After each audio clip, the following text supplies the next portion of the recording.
Inkuru y'umwana w'umwigeme yitwa Alexandra.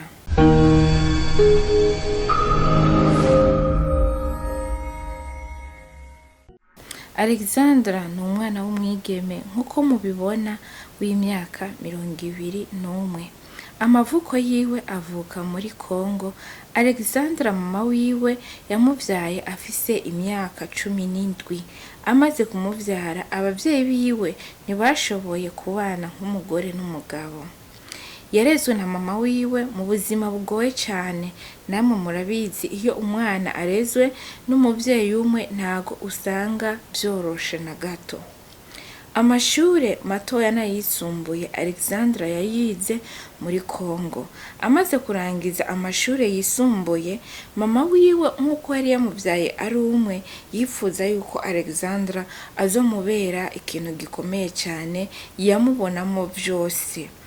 Niko kwifuza yuko uwo mwana we w'umwigeme yomuronderera ishuri ryo hanze kugira ngo ashobore kugira ubumenyi burushirije. Ntibyatinze uwo mukobwa mama wiwe yaravuganye na papa wiwe bagira inama yo kumuronderera ishuri ryo hanze. Maze Alexandra araronka ishuri rikomeye cyane ryo mu gihugu ca Canada. Niho Alexandra yagiye kubandaniriza amashure yiwe yo kuri kaminuza. Alexandra poste ziwe nyinshi cyane ya postinga ari muri nature, ari kuri plage, ari mu bibanza bitandukanye kandi ari umwe. Ntibyatinze uwo mukobwa aja kwiga muri Canada. Amaze kugerayo yaratanguye ubuzima bw'ishure bwo mu mahanga, aramenyera bikomeye cyane.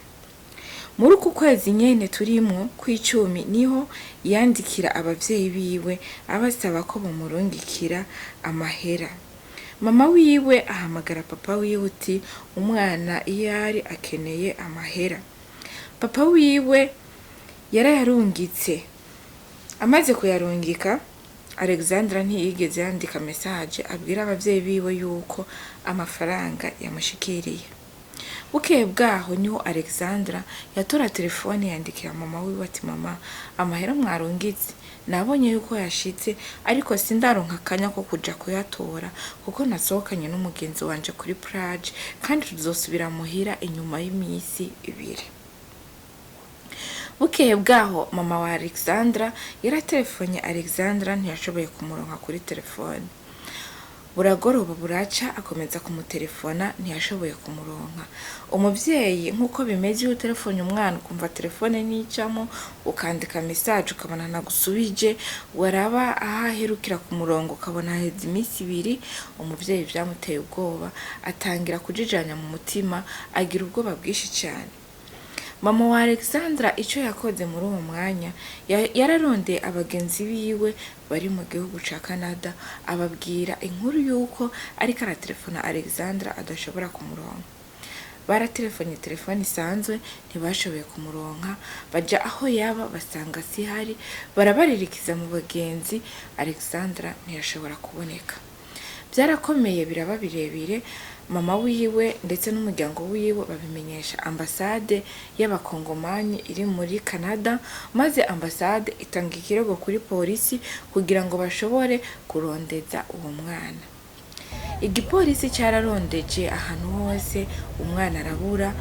Baragenda mu bubare butandukanye, baragenda ku maplage atandukanye nkuko barondeza bivanye na poste yakunda gupostinga yuko yakunda kuja muri nature, bafatikanije na message yari yandikiye mama wiwe. Inyuma y'imisi nk'itatu niho bageze ahantu ku kiyaga kiri mu ishamba kizitirijwe n'ishamba rinini. Niho basanga ikiziga cy'uwo mwana w'umwigeme kiriko kireremba hejuru ku mazi. Habaye induru nyinshi, haba ukutumvikana ku muryango wiwe ndetse na ambasade kuko umwana yashoboye kubura umwanya munini mama wiwe ata ubwenge, ararira cyane, aratabaza bikomeye, ariko umwana yari yamaze gupfa, nta na kimwe cyari gushobora guhinduka. Ikiziga cya Alexandra baragitoye bakijana mu buruhukiro. Uwo munsi ikigandaro kirashingwa kuri ambasade y'abakongomani iri muri Canada. Umuryango byaragoranye cyane kwakira iyo nkuru kuko byari ibintu bibabaje cyane ku muvyeyi wiwe. Bimaze kumera uko Alexandra yarashinguwe, ikibabaje nuko mama wiwe yipfuje kuba yogeraho amaziko y'umwana we aza kubera, ariko ntibyashoboye gukunda.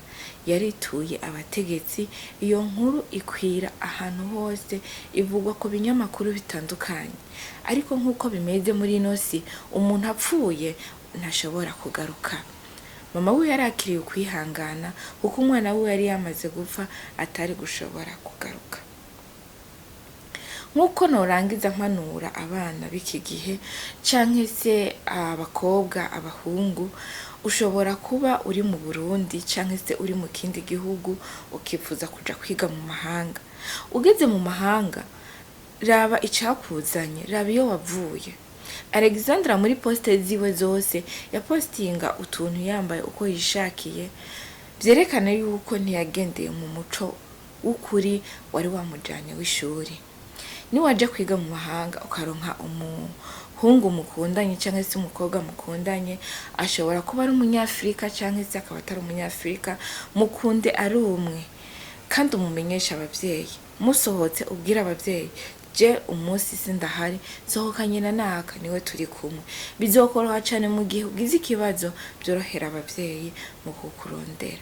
Biravugwa yuko Alexandra yari yasohokanye n'umu boyfriend wiwe kandi atari umunyafrika. Alexandra bamusanze aboshe telefone, amafime, isaha, pochette yari afise, byose babitoye mu mazi. Byumvikane yuko misiyo yari yo kumwica bakamuta mu mazi. Ibyakurikiye ntabyo twashoboye kumenya. Dangiza rero nsaba yuko aho uri hose womenya yuko urupfu rurababaza, kandi umuvyeyi arinze akwitangira akakurungika mu mahanga agakonsoma, nuko abagukunda, nuko abashaka uzogire kazoza keza. Wewe ibyiwe aba yararangije, mugabo abarika ashaka wewe n'umuryango wawe muze mugire kazoza keza. Ushobora kumbiriza ino nkuru ugendera mu nzira zitandukanye zishobora kubabaza abavyeyi cyangwa umuryango wawe, no gusaba yuko wohinduka. Alexandra urupfu rwiwe rwababaje isi yose kuko yari umwana akiri muto agifise kazoza, ariko biza kurangira apfuye urupfu rw'agashinyaguro. Ndabakunda cyane. Joseline Irankunda, Mijo Talent TV.